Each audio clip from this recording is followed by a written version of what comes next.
आज के व्याख्यान का विषय है लेबोरेटरी वेस्ट मैनेजमेंट, प्रयोगशाला अपशिष्ट प्रबंधन। हम सभी प्रयोगशाला में कार्य करते हैं, तो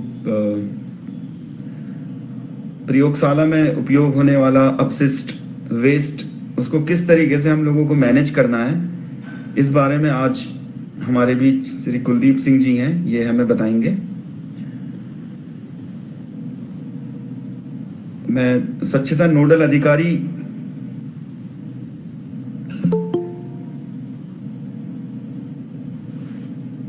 महोदया से निवेदन करूंगा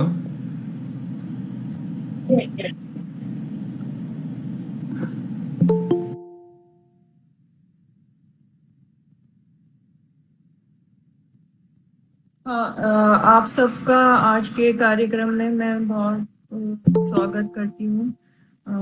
जैसा कि अभी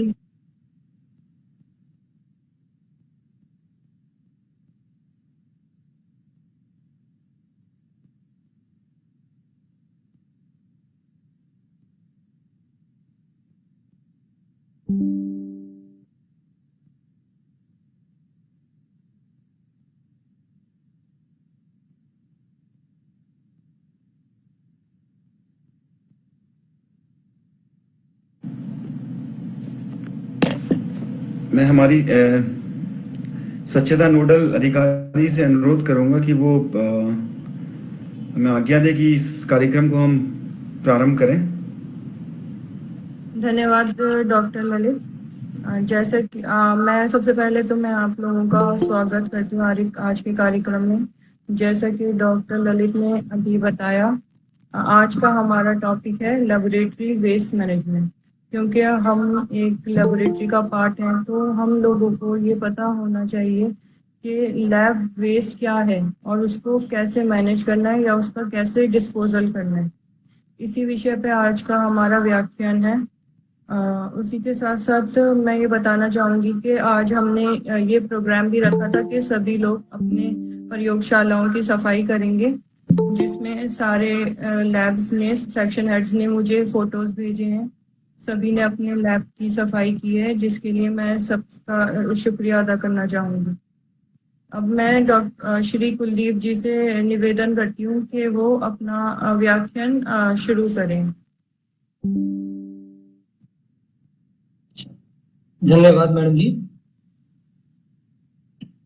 आदरणीय निदेशक महोदय, संयुक्त निदेशक महोदय, वरिष्ठ अधिकारी, सभी कर्मचारी एवं मेरे साथीगण को मेरा हार्दिक अभिनंदन। मैं सबसे पहले स्वच्छता नोडल अधिकारी डॉक्टर फरा मैडम का धन्यवाद देना चाहूंगा कि मैडम ने मुझे स्वच्छता पखवाड़ा के अंतर्गत प्रयोगशाला अपशिष्ट प्रबंधन, लेबोरेटरी वेस्ट मैनेजमेंट जैसे महत्वपूर्ण विषय पर बोलने का अवसर प्रदान किया। एज ए केमिस्ट मैं बताना चाहूंगा कि प्रयोगशाला अपशिष्ट प्रबंधन जीएमपी गुड मैन्युफैक्चरिंग प्रैक्टिस का पार्ट है, जिसमें केमिकल वेस्ट, बायोलॉजिकल वेस्ट और रेडियोएक्टिव वेस्ट आते हैं। इस प्रोसेस के अंतर्गत लैब से उत्पन्न toxic material, explosive, inflammable, corrosive, oxidising and biological damaging nature जैसे कचरों का निपटान कैसे करना है, किया जाता है। एक गाइडलाइन है the hazardous waste management and handling rule 1989 under the environment act 1986 provide for permission to an occupier और generator of waste to transport the hazardous waste to an operator for further safe treatment and disposal। इस guideline के अंतर्गत हम कैसे अपने waste को management और handling करते हैं, ये बताती है। सबसे पहले हम वेस्ट को कैसे कैरेक्टराइज करते हैं, किन किन टाइप का वेस्ट होता है, ये हमें पता होना चाहिए। तो पहला वेस्ट जो है वो इग्निसेबिलिटी के आधार पर होता है, जैसे कि हमारी जिसके अंदर अल्कोहल 60% से ज्यादा होता है या कोई गैस है जो इनफ्लेमेबल होती है, इस टाइप से। दूसरा हमारा, मेरी आवाज सुन पा रहे हैं? हाँ, जी कुलदीप जी प्लीज। दूसरा हमारा कोरोसिविटी होता है, जैसे कि हमारा हाईली कोरोसिव, जैसे कि जिसका पीएच लेस देन 2 होगा या जिसका पीएच 12.5 से ग्रेटर होगा, वो कोरोसिव मटेरियल होते हैं।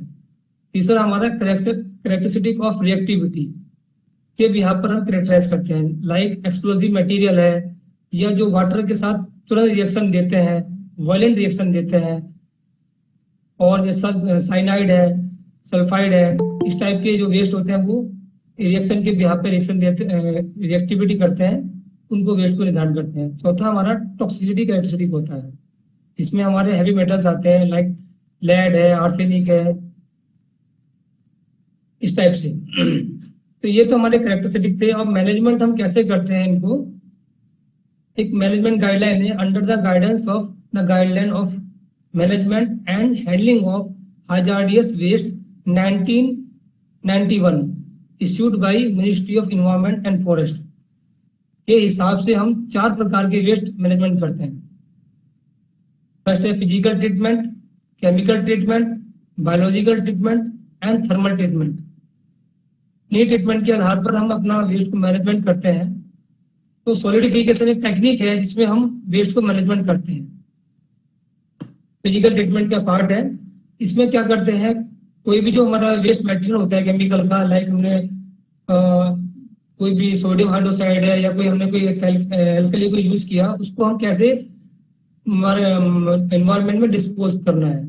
तो सबसे पहले हम उसको डायरेक्ट एनवायरनमेंट में डिस्पोज ना करके उसको हम एक इकट्ठा कर लेते हैं, एक जगह सॉलिडिफाई करते हैं। इसका ऑब्जेक्टिव क्या होता है, is to isolate the toxic waste from environment by producing materials from having low leachability and low permeability and possessing mechanical and structural integrity। तो इस टाइप से हम उसको इकट्ठा करके सॉलिडिफाई करके उसको हम एक या तो हाई पीएच पे ले जाते हैं जिससे कि वो उसका जो एसिडिटी है वो खत्म हो जाए, या उसको ऑक्सीडाइजेशन करते हैं, या उसको न्यूट्रलाइज करते हैं जिससे कि इन्वायरमेंट में जाकर के वो नुकसान ना करे। दूसरा क्या होता है टेक्निक, हम किसी भी मेटल को, कोई अगर मेटल के केस में हम उस मेटल को साइज रिडक्शन करते हैं, मेटल स्लैग का साइज रिडक्शन करते हैं। तीसरा होता है हमारा mixing of waste and power house slag. हम किसी कंटेनर में क्या करते हैं, उस जो भी हमारा वेस्ट मटेरियल है उसको इकट्ठा करते हैं, उसमें सीमेंटिफिकेशन प्रोसेस करते हैं, और उसके बाद हम क्या करते हैं उसको हाई टेम्परेचर पे ले जाते हैं। इससे क्या होता है वो जल जाएगा, high temperature above 12,000 degree centigrade पे ले जाते हैं अगर सॉलिड पार्ट है। तो उससे क्या होगा, हमारा जो वेस्ट है वो कंटेनर में वो क्या हो जाएगा, जल जाएगा। तो उसके बाद हम उसको डिस्पोज ऑफ कर देते हैं। तीसरा क्या होता है कि अब कोई लिक्विड है हमारा, कोई सिरप है या कोई, तो उसको हम सीवर में डिस्पोज ऑफ करते हैं, और या किसी ओपन कंटेनर में जलाते हैं। अगर इस केस में क्या होता है, कोई सपोज पर हमारा कोई एसिड मटेरियल है तो हम क्या करते हैं, तो उसको हम न्यूट्रलाइज करते हैं किसी बेस मटेरियल से, या कोई हमारा बेसिक मटेरियल है हाईली टॉक्सिक है तो उसको हम न्यूट्रलाइज करते हैं एसिडिक या सोडियम बाइकार्बोनेट सॉल्यूशन से न्यूट्रलाइज करते हैं। तो उसके बाद उसको हम वेस्ट करते हैं, कहते हैं वेस्ट में, मतलब इन्वायरमेंट में, मतलब अपने जो ईटीपी प्लांट होता है, इफ्लुएंट एंड ट्रीटमेंट प्लांट, उसमें हम उसको डिस्पोज ऑफ करते हैं।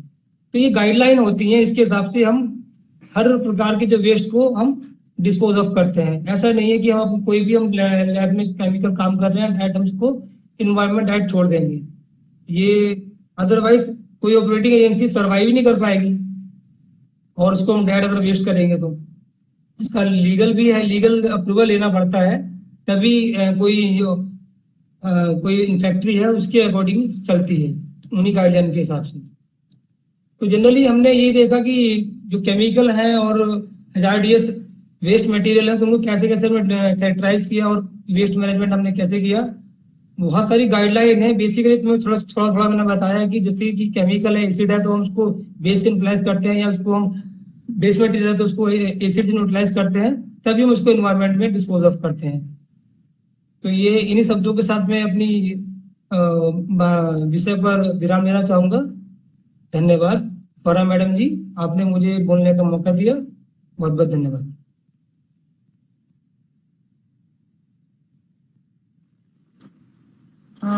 आपका बहुत बहुत शुक्रिया कुलदीप जी, आपने बहुत अच्छा व्याख्यान हम लोगों के सामने प्रस्तुत किया और ये बताया कि कैसे लैब वेस्ट को मैनेज करना है, उसका क्या प्रॉपर तरीका है। बहुत बहुत शुक्रिया कुलदीप जी। अब मैं डॉक्टर ललित तिवारी जी से अनुरोध करती हूँ कि वो वोट ऑफ थैंक्स के साथ इस कार्यक्रम का समापन करें। आदरणीय निदेशक महोदय, संयुक्त निदेशक महोदय, नोडल अधिकारी और समस्त अधिकारी कर्मचारी पीसीआईएमएच, हम सभी प्रयोगशाला में कार्य करते हैं और प्रयोगशाला के अपशिष्ट को कैसे हम लोगों का इसका प्रबंधन करना है, यह हम लोगों को जानना बहुत ज़रूरी है। किस तरीके से ये खतरनाक केमिकल्स होते हैं या किस तरीके के अपशिष्ट होते हैं, इनको हम लोगों को कैसे डिस्पोज करना है, इस बारे में कुलदीप जी ने हमें आज जानकारी दी। और यह केमिकल सिर्फ मनुष्य के लिए तो घातक है ही है, साथ में पेड़ पौधों के लिए भी ये घातक होते हैं और ये हमारे पर्यावरण को भी बहुत नुकसान पहुंचाते हैं। तो हम लोगों को इनका अपशिष्ट बहुत सही तरीके से और बिल्कुल तकनीकी रूप से करना होता है। तो इस बारे में हमारे कुलदीप जी ने हमें जानकारी दी आज। मैं कुलदीप जी का आभार व्यक्त करता हूँ, ये उन्होंने धन्यवाद ललित जी। इस विषय पर हम लोगों को एक इसी क्रम में आप लोगों से एक बार पुनः अनुरोध करूंगा कि हमारा पीसीआईएमएच कार्यालय का सोशल मीडिया हैंडल है, आप इस पे जाकर के इन सारे लेक्चर्स को ऑनलाइन भी देख सकते हैं और अपने मित्रों से, अपने परिजनों से, अपने साथियों से इसको शेयर कर सकते हैं और इसको लाइक कर सकते हैं। और इसी क्रम में अगर इजाजत हो हमारे नोडल अधिकारी महोदया की, तो हम प्रोग्राम को समाप्त की तरफ लेके जाते हैं जी। तो इस व्याख्यान को हम आज यहीं पे समाप्त करते हैं। आप सभी का धन्यवाद। आप सभी का धन्यवाद। Thank you.